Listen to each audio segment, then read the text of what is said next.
Good morning વિદ્યાર્થી મિત્રો. દોસ્તો, આજે આપણે ચેપ્ટર નંબર 7 એસી પ્રવાહ, ઇન્ડક્ટર, કેપેસિટર, અવરોધ, એલસીઆર શ્રેણી કનેક્શન, ટ્રાન્સફોર્મર આ બધાની વસ્તુઓના આપણે કેટલાક એમસીક્યુ જોવાના છે. આઈ હોપ કે જલ્દી તૈયાર થઈ જાઓ અને આપણે બહુ બધા એમસીક્યુ અત્યારે સોલ્વ કરવા જઈ રહ્યા છીએ. ચલો દોસ્તો, તમારી સ્ક્રીન સામે તમે પહેલો એમસીક્યુ જોઈ શકો છો. એ એમસીક્યુ ની અંદર તમારો ડેટા જો તમને કેપેસિટર સંપૂર્ણ ચાર્જ કરેલી છે, તો કેપેસિટરમાં સંગ્રહ પામતી ઉર્જા Q2/2C કહેવાય. બેટા એનો શરૂઆતનો વિદ્યુત ભાર Q0 છે. હવે શરૂઆતમાં Q0 એવું કીધું છે કે આ L જેટલા ઇન્ડક્ટર સાથે જોડતા વિદ્યુત ક્ષેત્ર અને ચુંબકીય ક્ષેત્રમાં સરખી ઉર્જા વહેંચાય. દોસ્તો, જ્યારે સમાન ઉર્જા વહેંચાય તો ટોટલ ઉર્જા U હોય. ઇન્ડક્ટર અને કેપેસિટર એમ બે ભાગ પડ્યા અને બંનેની ઉર્જા સરખી વહેંચાય એને U ડેશ કહું તો U ડેશ કહેવાશે. કેમ કે ઇન્ડક્ટરની બી U ડેશ અને કેપેસિટરની U ડેશ બરાબર U. ચલો આનું સૂત્ર ભણી ગયા Q02/2C. દોસ્તો આ 2 નીચે આવશે અહીંયા બાય 2 અને અહીંયા Q2/2C. હવે 2C 2C કર. દોસ્તો આનો મતલબ Q2 બરાબર Q02/2. તો ફાઇનલી 2 બરાબર Q0√2 કહેવાય. હવે આપણે આવું કેમ લખીએ, મારા માઇન્ડમાં પ્રશ્ન થવો જોઈએ. દોસ્તો Q નું સૂત્ર હતું Q બરાબર Q0 cos ઓમેગા ટી. હવે Q ની જગ્યાએ Q0/√2 લખી શકાશે. Yes sir, Q0 as it is cos omega T. હવે ધીરે ધીરે વિચારો, આ બંને કટ 1/√2 cos ઓમેગા ટી. મારા વાલા વિદ્યાર્થી મિત્રો, હવે હું તમને કંઈક વિચારવાનું. બેટા તમારી સામે આ જે સમીકરણ આવ્યું છે એને તમે પહેલા શાંતિથી જુઓ. કોસની વેલ્યુ તમને ખબર પડી જવી જોઈએ કે સર π/4 વેલ્યુ આવશે. પણ π/4 વેલ્યુ આવ્યા પછી ઓમેગામાં જવાનું છે. તૈયાર? સ્ટાર્ટ કરીએ છીએ. ચલો આપણે સ્ટાર્ટ કરવા જઈએ. શું લખીશું? આની જગ્યાએ હું લખી દઉં π/4 અને આની જગ્યાએ ઓમેગા/t. દોસ્તો ટી શોધવાનો છે, કારણ કે કયા સમય. તો ટી બરાબર π/4 ઓમેગા. પણ અહીં ઓમેગા એટલે અનુનાદની સ્ટોરી લાવવી પડશે. તો યાદ હશે અનુનાદ માટે omega is equal two 1/√LC. બસ એવું અહીંયા જુઓ બેટા, ટીને કરતા બનાવ્યા 4 નીચે થઈ ગયા. Pi as it is 4 as it is. આની જગ્યાએ ઉપર લઈ જાઓ √LC. તો π/4 √LC. તો A is my right answer. દોસ્તો સરસ એમસીક્યુ હતો, ધ્યાન રાખજો. નેક્સ્ટ, હવે તમને એવું કહે છે કે એલસીઆર શ્રેણી પરિપથમાં, ચલો બેટા ડેટામાં જુઓ અવરોધ કેટલો આપ્યો છે, તો કે 200. તમને વોલ્ટેજ એટલે VRMS આપ્યો છે ભાઈ 220 વોલ્ટ અને એની આવૃત્તિને હું F લખું તો 50 હર્ટ્ઝ. કેપેસિટર દૂર કરતા પ્રવાહે વોલ્ટેજ કરતા 30 ડિગ્રી જેટલો પાછળ ચાલે. તો તમે સમજી ગયા હશો કે ડેલ બરાબર 30 અને ઇન્ડક્ટર દૂર કરો છો તો પણ 30 ડિગ્રી જેટલો આગળ ચાલે. તો પાવરનો વ્યય શોધો. આ પહેલો કિસ્સો જ્યારે કેપેસિટરની વાત કરીએ, અને એ જ રીતે જ્યારે ઇન્ડક્ટરની વાત કરે છે ત્યારે પણ ડેલ બરાબર 30. 30 એટલે દોસ્તો π/6. હવે તમે અહીંથી પાવરમાં જવાનું. દોસ્તો પાવરમાં જવું હોય તો તમે 10 ડેલ નું સૂત્ર વાપરો. ટેન ડેલ વાપર્યા પછી તમને એક્સેલ અને એક્સી નો સંબંધ મળી જાય, ડેલ મળે એટલે તમારું કામ દોસ્તો તૈયાર. ચલો ફટાફટ ચાલુ કામ કરીએ. આની ઉપરથી વાપરવા જવું તો tan del is equal to XL upon R. Capacitor માટે કહું તો એક્સી બાય આર. કામ થઈ ગયું, ટેન 3 આવશે. ખબર પડી કે ભાઈ આની વેલ્યુ આવે. જેમ કે એક્સી ને કરતા બનો આ એમને એમ સમજાવું છું, આર ટેન 3. ચલો અહીંયા બી એવું કરીએ તો tan del is equal to XL upon R tan style. XL is equal to R tan 3. તો બેટા ખબર પડી ગઈ એક્સેલ બરાબર એક્સી. તો બંનેમાં કળા સરખી આપી હોય તો એક્સેલ અને એક્સી સરખા થાય. બેટા એક્સેલ અને એક્સી સરખા થાય એટલે કમ્પલસરી શું થાય? અનુનાદ. અનુનાદ થાય એટલે cos phi ની વેલ્યુ દોસ્તો 1 થઈ જાય. યાદ કરો તમારે પાવર શોધવાનો છે તો P બરાબર VRMS IRMS cos ડેલ બરાબર 1. VRMS તમારી પાસે છે? યસ સર, VRMS છે 220. હવે અહીં IRMS બરાબર શું લખાશે તો કહેવાય VRMS અપોન R. 2 0 કટ થઈ ગયા.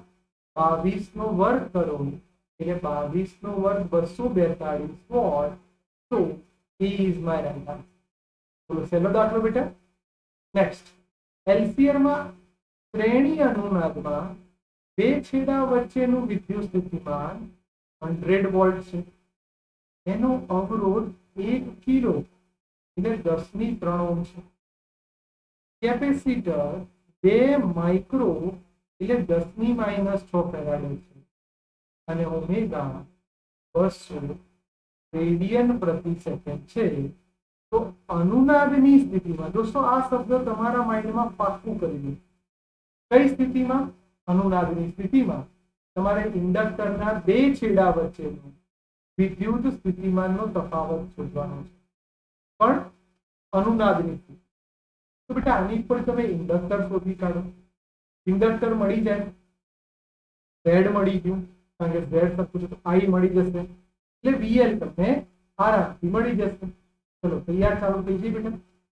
તમને પ્રશ્ન થાય કે સર અનુનાદ કે એટલે વી બાય મોડ છે, વી બાય મોડ છે એટલે વી બાય આર વી. તો આ 1000 આઈ તમારું ફિક્સ થઈ ગયું. હવે તમારે એક્સેલ જોઈએ તો એક્સેલ બરાબર ઓમેગા એલ. બેટા એલ લાવવાનો છે. ચલો એલ લાવવું હોય એક કામ કરો, omega square is equal to 1 upon LC. અનુનાદની ઘટના એલ ને કરતા બનાવો 1 upon omega square C 1 upon. ચલો ઓમેગા નો સ્ક્વેર ના ફાવે તો 202 વાર લખી દો. સી બે નીચે લખાશે 10 ની -6 ઉપર એટલે આપણે 10 ની +6 કરી કાઢી. 1 2 3 4 1 2 3 4. હવે જો બેટા અહીંયા ઉડાડશો એટલે 25 આવશે. 25 નું અડધું 12.5 તમારું ઇન્ડક્ટર 12.5 હેનરી થઈ. તો ચલો ઓમેગા ની વેલ્યુ તમારી પાસે તૈયાર છે 200 અને એલ ની વેલ્યુ 12.5. બસ થઈ ગયું.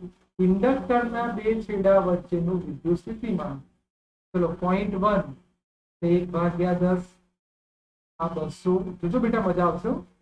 12 આને 25/2 લખું. મારે ટ્રાય કરવો છે કે કેલ્સી ઓછું વપરાય.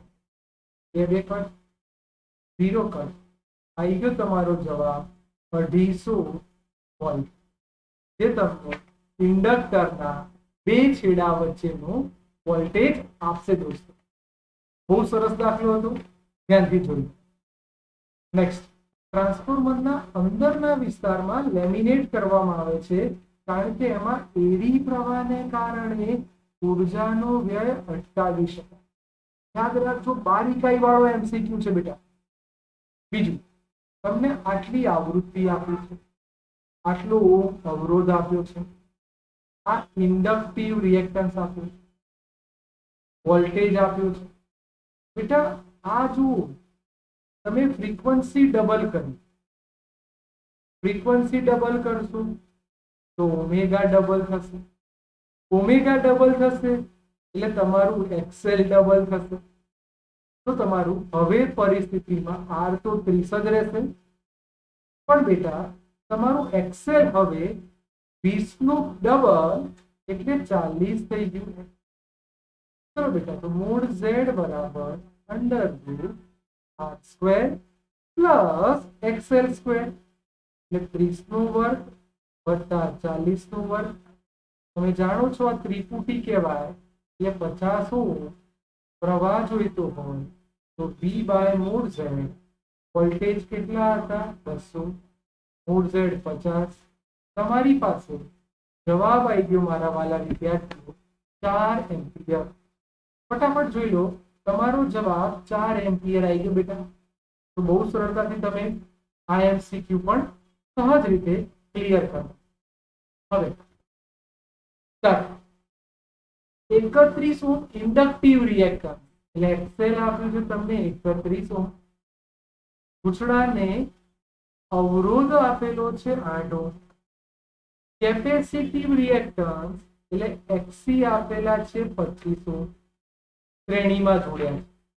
તો મૂળ ઝેડ શોધી કાઢીએ બેટા, તો under root R square plus XL minus XC નો સ્ક્વેર. 8 નો વર્ગ, બંનેની બાદબાકી કરશો એટલે 6 નો વર્ગ.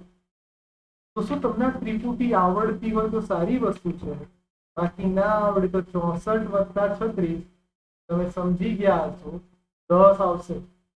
બસ પાવર ફેક્ટર એટલે cos ડેલ સૂત્ર r બાય મૂળ ઝેડ. r 8 મૂળ ઝેડ 10, પાવર ફેક્ટર તૈયાર 0.8. તો B is my right answer. દોસ્તો આપણે કેટલી સરળતાથી ફટાફટ સારા MCQ જોઈ રહ્યા છીએ. ઓકે, તૈયાર થઈ જાઓ હજી બીજા MCQ માં. LCR ને F આવૃત્તિ વાળા પ્રાપ્તિ સ્થાન પ્રવાહ એ વોલ્ટેજ કરતા 45 જેટલું આગળ છે. એનો મતલબ XC મોટો છે. તો બેટા C નું કયું મૂલ્ય સાચું? હવે અહીં મારે તમને કેવું છે કે તમે એવું નહીં કે મેં કીધું, બાકી તમે વિચારો બેટા કે C ની કઈ વેલ્યુ અહીંયા લાગુ પડે. કારણ કે ફરી કહું છું 45 જેટલું આગળ છે. તમારે કડા તફાવતનું ફોર્મ્યુલા વાપરવું પડશે, હે ને? શું ફોર્મ્યુલા હતું? ચલો બેટા, કે tan ડેલ અથવા tan phi is equal to XC minus XL upon R. અહીં 45 તો tan 45 એટલે XC 1 upon omega C, XL 1 upon direct omega L. R सामे આવશે, R સામે ગયું minus plus omega L is equal to 1 upon omega C. बेटा C ने ऊपर ले जाओ, आने नीचे लाओ. चलो C ने ऊपर ले जाओ तो 1 upon R ओमेगा ओमेगा કૌંસમાં R પ્લસ ઓમેગા L. તમારો જવાબ આવી જ ગયો છે બેટા. તમે આને ખાલી ઓમેગાની જગ્યાએ 2πf લખી દો, તમારો જવાબ તૈયાર 2πfL. That means D is my right answer. સરસ દાખલો, શબ્દો નહીં સમજવા. ડીસી એમીટર વડે માપી શકાય નહીં, કારણ કે એસી પ્રવાહમાં અર્ધ ચક્ર દરમિયાન સરેરાશ મૂલ્ય કેવું થઈ જાય? 0 થઈ જાય.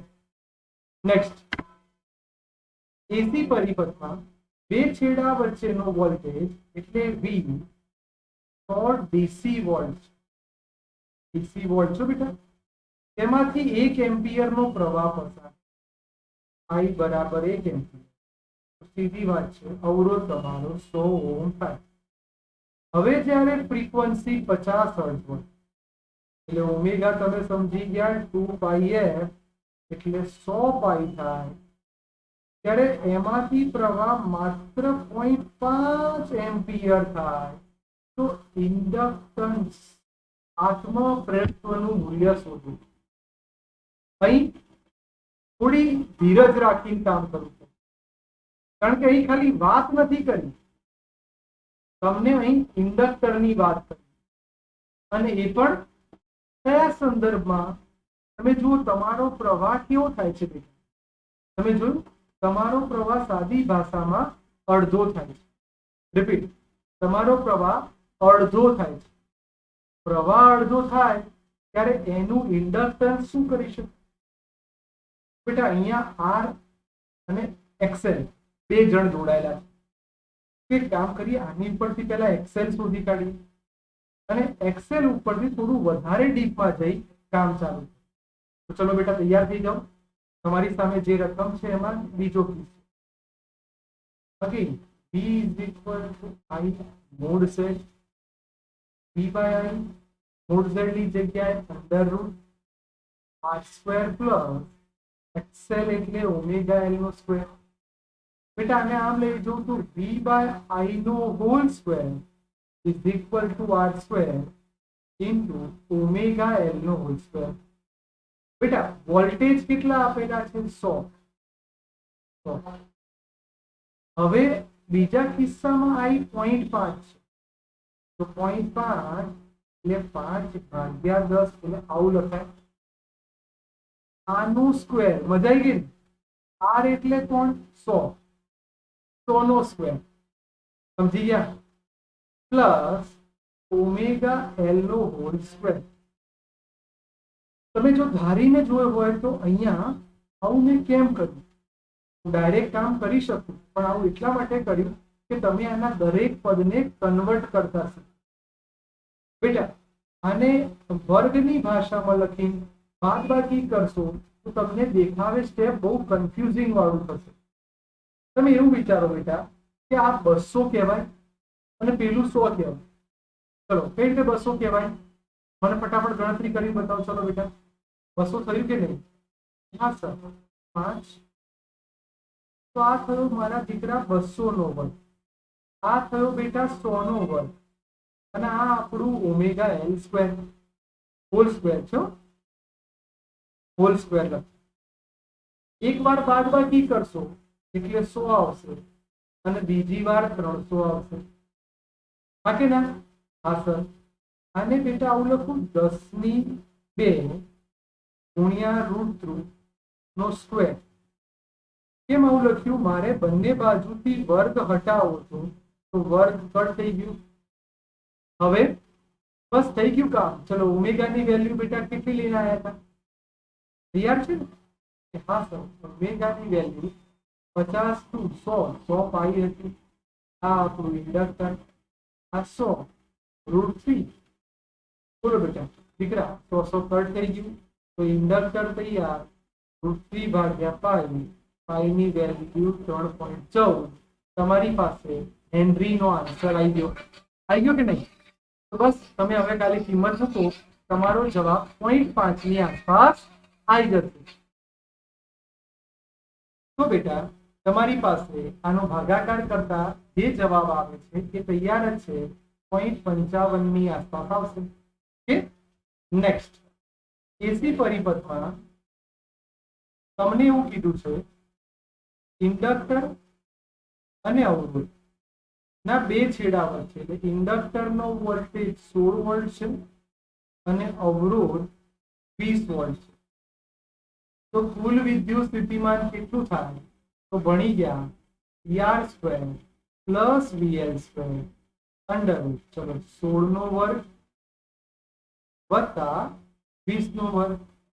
મારે બહુ કહેવાની જરૂર ન પડવી જોઈએ બેટા. તમે વિચારો 20 વોલ્ટ તો ના જ આવે. હા કે ના? સીધી વસ્તુ છે ને કે 20 વોલ્ટ તો ક્યાંથી થવાનું? તો આનો જવાબ તમને ફટાફટ કેલ્ક્યુલેશન કરી દો. તમારી પાસે 16 નો વર્ગ મોઢે હોવો જોઈએ. સાથે સાથે તમને પેલું 20 નો વર્ગ 400 મોઢે છે. તમે જેવું એનું કેલ્ક્યુલેશન કરશો તમને એનો સાચો જવાબ મળી જશે. ઓકે, જલ્દી ફટાફટ કેલ્ક્યુલેશન કરી દો બેટા. અને તમારો જે બી સાચો જવાબ આવે છે એ તમે મને અત્યારે કહી શકો. ઓકે, 25 પોઈન્ટ સમથિંગ તમારો જવાબ આવતો હશે. તો 25 પોઈન્ટ સમથિંગ વાળો એક જ ઓપ્શન છે, that means 25.6 volt. Next, LCR માં એલ ની કઈ કિંમત માટે મહત્તમ પ્રવાહ વહેશે? દોસ્તો omega square is equal two 1/LC. કારણ કે પ્રવાહ મહત્તમ ક્યારે થાય કે જ્યારે અનુનાદ. આ ઇનડાયરેક્ટલી કીધેલો શબ્દ છે. હવે વિચારો બેટા, તમારે જોઈએ છે કોણ? એલ. એલ ને કરતા બનાવો 1/ઓમેગા સ્ક્વેર સી. ઓમેગા સ્ક્વેર એટલે 1 2 3 નો સ્ક્વેર. C 10 micro. માઇક્રો એટલે 10 ની -6. આ ઉડી જશે 1/10 એટલે 0.1 હેનરી. તમે તો કન્ફ્યુઝ થશો કે સર આ તો 0.1 હેનરી, આટલું સરળતાથી આન્સર આવી ગયો. તો તમે ભૂલ કરો છો. તમે રકમને સાચા અર્થમાં સમજ્યા જ નથી. તમારે રકમની બારીકાઈને સમજવી પડશે. તમારા બધાના ઓપ્શન જુઓ. ચલો જોયા ઓપ્શન? ક્લિયર થયો માઇન્ડમાં? કઈ વેલ્યુ હોઈ શકે? ધેટ મીન્સ તમારે એની સંભાવના જોવાની છે. એ સંભાવના સ્વરૂપે જોશો ને બેટા, તો તમને એનો આઈડિયા કંઈક વધારે આવશે.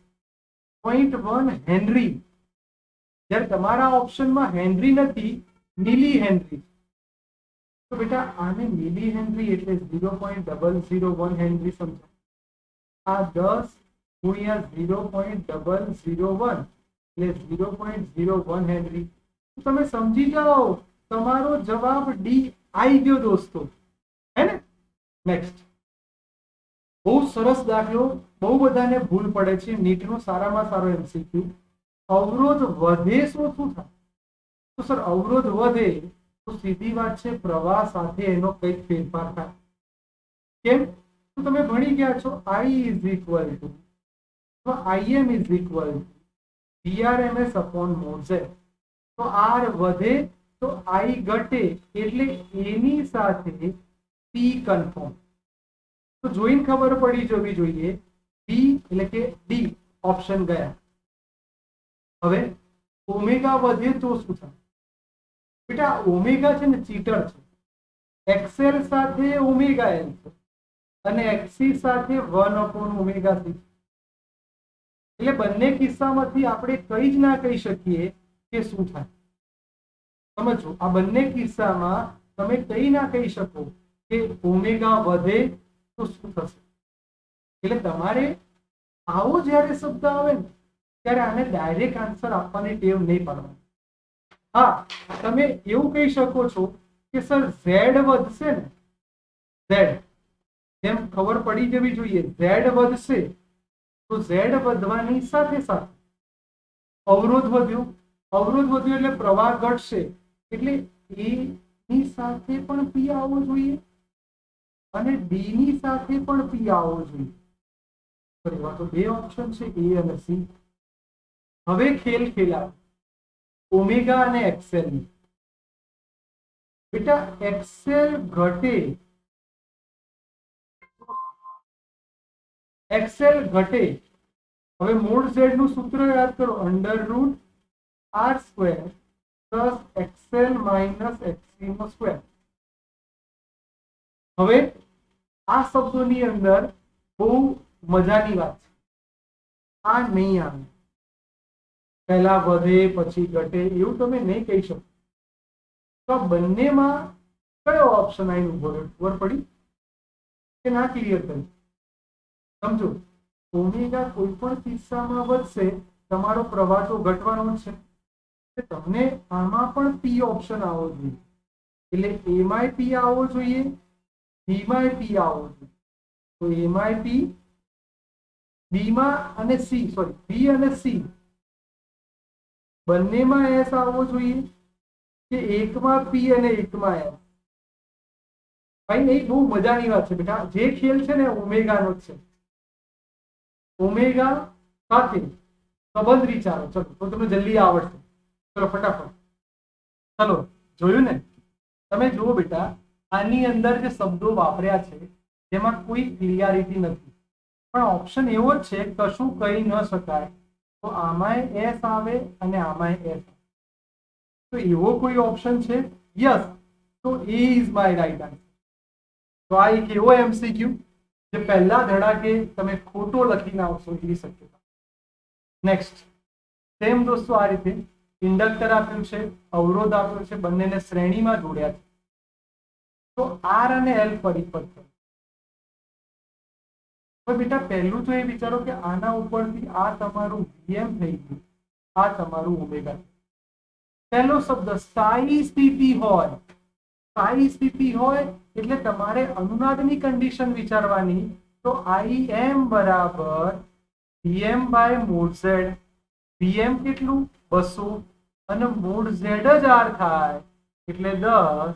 કારણ કે સ્થાયી સ્થિતિમાં માત્ર અવરોધ જોવાય એટલે એ સાથે 20 વાળો ઓપ્શન એટલે એની સાથે બેટા ટી આવે.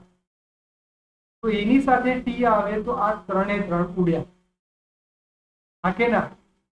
તમને એવી ખબર પડી જવી જોઈએ કે આની સાથે ટી આવ્યો એટલે તમારો કયો ઓપ્શન આવી જવો જોઈએ. જોઈ દોસ્તો છે ને? સરસ. હજી આને સોલ્વ કરતા જે બહુ સરસ એમસીક્યુ છે.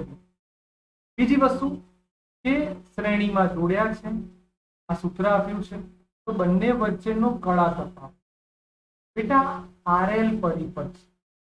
તો tan phi is equal to xl by r.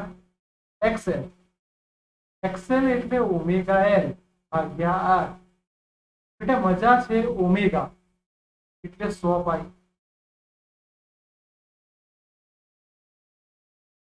L એટલે 100 ભાગ્યા પાઈ મિલી. મિલી એટલે 10⁻3. જો પાઈ પાઈ કટ 1 2 3 કટ 10 આવીને ભૂલ્યો ને આર પણ 10 છે. તમે જુઓ tan phi તમારો કેટલો આવ્યો ખબર છે? 1 એટલે 45 ડિગ્રી. તો કન્ફર્મ કરો બી સાથે આવવું જોઈએ 45 એટલે આ. તો બી સાથે આ. ઓકે બી સાથે આ. મજા પડી ગઈ. આ તો નહીં જ આવડે. ટી બરાબર 0 સમયે પ્રવાહ કેટલો થાય? બેટા આ છે ને આરએલ પરિપથનું છે એટલે 45 ડિગ્રીથી સ્ટાર્ટ થાય. તો તમારે જો આઈ નું સમીકરણ લખવું હોય તો આઈ બરાબર વીએમ બાય મોડ ઝેડ થશે. હે ને? વિધેય એનું એ જ રહે sine 100 pi T minus pi by 4. કેમ પાઈ બાય 4 કેમ લખ્યું? કારણ કે 45 ડિગ્રીની વાત કરી. હવે ટી બરાબર 0 સમય હોય ત્યારે એનું ખાલી મોડ ઝેડ ની વાત કરો તો આઈ બરાબર VM by mod Z. Mod Z શોધવું હોય તો આરએલ પરિપથ છે સમજી ગયા 10 નો વર્ગ વત્તા 10 નો વર્ગ એટલે 10√2. મોડ ઝેડ તમારો આવ્યો 10√2 કારણ કે મહત્તમ થી સ્ટાર્ટ થશે. વીએમ વોલ્ટેજ તમારો કેટલો હતો? 200. 0 કટ 10√2 પ્રવાહ આવ્યો. 10√2 એટલે 14 પોઈન્ટ સમથિંગ એટલે તમારો અહીંયા જવાબ આવશે ક્યુ. જોઈ શકો આવી ગયો. હવે છેલ્લું કામ તમને કહું. પ્રવાહ સૌ પ્રથમ વખત શૂન્ય ક્યારે? તો તમે અહીંયા 0 મૂકી દો બરાબર sine 100 pi T minus pi by 4. દોસ્તો સાઈન 0 એ વેલ્યુ 0 થાય 100 pi T minus pi by 4 એની જગ્યાએ ઇક્વલ ટુ પાઈ બાય 4 કરશો અને ટી ને કરતા બનાવશો. તમારો જવાબ તૈયાર. કદાચ અહીં કેલ્સીના કારણે ક્યાંક તમે પોઈન્ટમાં આનો સાચો આન્સર તમે ગણશો ને તો 0.0025 આવશે. અહીં નાનકડી પ્રિન્ટિંગ મિસ્ટેક છે સુધારો. ઓકે દોસ્તો, તો આ જ રીતે તમારા સાથ સહકારથી ઘણા બધા એમસીક્યુ આપણે સોલ્વ કરતા રહીશું અને ચેપ્ટર 7 જે અઘરું છે એને પણ આપણે સરળ બનાવવા માટે સંપૂર્ણ પ્રયત્ન કરીશું. Okay, thank you very much દોસ્તો. Bye everyone, take care.